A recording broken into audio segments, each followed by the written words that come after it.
So we have to monitor the planet's resources. We have to begin to construct a system of production and distribution that is not based on the whims of profit. It's based on what is the most efficient means to do that.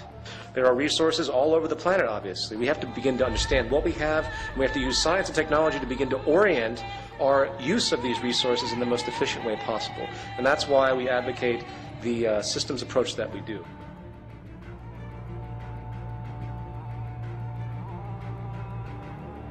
So when you're born on this planet, you inherit the planet. The planet is your home, not some plot of land that is has the illusion of property, not some house that you think you own. There's no such thing as ownership. The idea of ownership is controlled restriction. Ownership is simply there really for those at the top to make sure no one can interfere with the fact that they control mostly everything.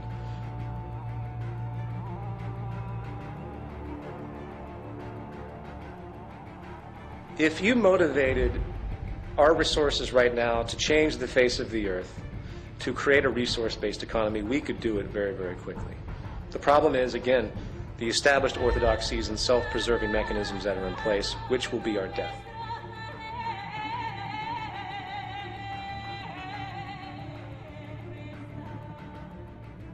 The free market is what will kill everything on this planet. It's not the free market, it's actually the monetary system. Monetary acquisition and exchange through labor for income and the motivation of profit will be what destroys humanity, because all it does is pull everything in the direction of those that have the most power.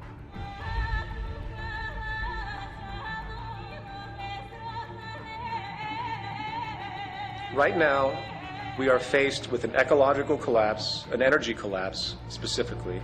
We're faced with an economic collapse, which is very much tied into the energy collapse. We're faced with a labor collapse, which of course is very much tied to the economic collapse.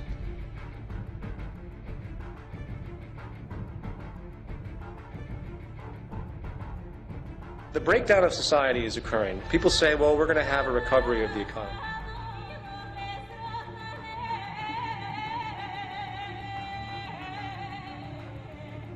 The most dangerous thing that we can have right now is a recovery of the U.S. economy.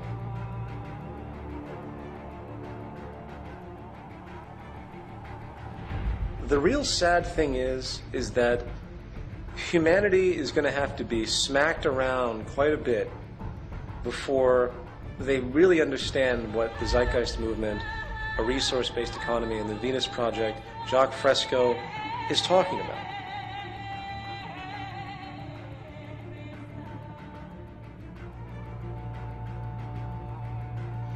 I don't want to see humanity suffer. I don't want to see the population start to shrink because of our lack of energy and food. I don't want to see these things happen. But I know, sadly, that a good portion of it is going to happen until people start to wake up and recognize a new paradigm that's on the horizon that we must drive forward to as fast as humanly possible.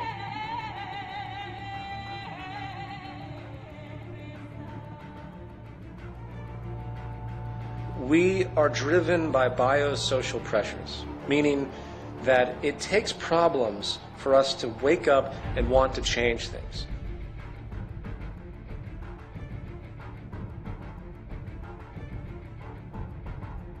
I think World War III could be very, very possible, and this war will be for real.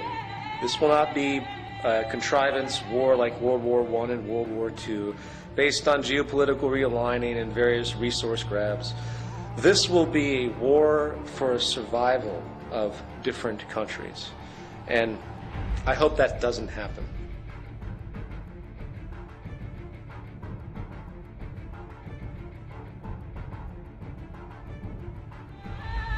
I sincerely hope all of these things I talk about are erroneous and false, but all you have to do is look at the trends. So when you're born on this planet, you inherit the planet. The planet is your home.